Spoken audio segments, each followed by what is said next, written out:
na trending ngayon yung ganitong lutong ulam, kaya sinubukan ko ding gumawa nito. Ang kagandahan kasi sa recipe na ito is napakasimple lang nitong i-prepare at napakamura lang ng mga ingredients na gagamitin natin. Senyales na masarap talaga ito at sure na magugustuhan ng buong pamilya. Diyan nga po ay naghiwa na tayo ng mga panggisang sibuyas at bawang na gagamitin natin mamaya. I-chop lang natin ang sibuyas at pipinuhin naman ang bawang.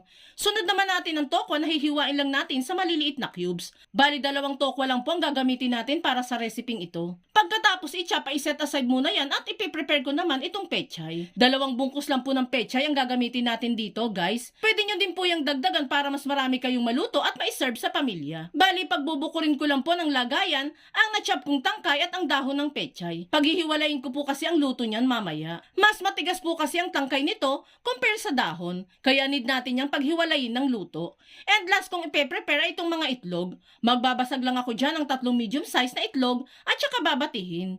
Kapag okay na ang lahat ng sangkap, ay pwede na tayong magluto. Sa isang kawali nga ay maglalagay lang muna ako ng medyo may karamihang mantika. Papainitin ko lang muna yan. At saka ako ipiprito dito itong mga nahiwang tokwa. Lagay na natin sa high heat ang apoy para mas madaling mag-brown at maluto. And kapag nga nag-brown na ang mga tokwa, ay pwede na din natin yung hanguin at iset aside muna. Dito naman sa same pan ng pinaglutuan ng tokwa, ay nagbawas lang tayo ng mantika. Nagtira lang ako dyan ng konting mantika para panggisa sa sibuyas at bawang.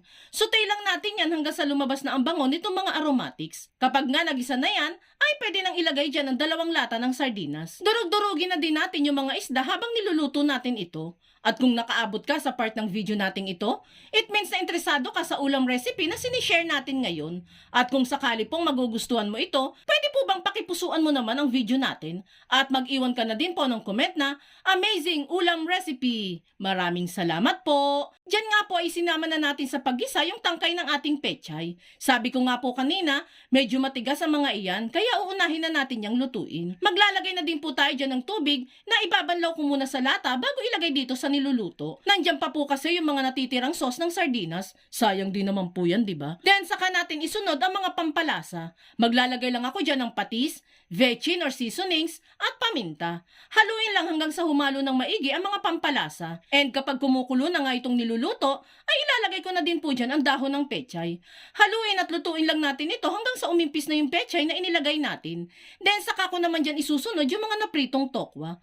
Mix-mix pa natin yan hanggang sa humalo ng maigi yung tokwa dito. Kahit di pa tapos tong niluluto natin, masasabi mo na talagang masarap ang kalalabasan nito. At sa amoy pa lang, matatakam ka naman talagang tunay. Last na nga nating ibuhos dito sa niluluto, itong binating itlog. Hahaluin at lulutuin na lang natin ito ng 2 minuto hanggang sa bahagya ng maluto ang itlog dito. Hindi natin masyadong lulutuin ang itlog dito, guys. Baka naman kasi maging torta ang kalabasan ng ating lulutuin. Mas masarap pa rin po kasi kung medyo half cook lang yung itlog natin dito. And makalipas nga ang ilang minutong pagluluto natin, ay pwede na natin itong hanguin. And there you have it guys, ready to serve na itong napakasarap at napakasimple na ulam recipe. Di ko nga po alam kung anong itatawag ko dito guys, kaya kayo na lamang po ang bahalang magpangalan sa ating recipe. At kung natatakam ka sa ating ulam recipe, why not subukan mo na ding magluto nito?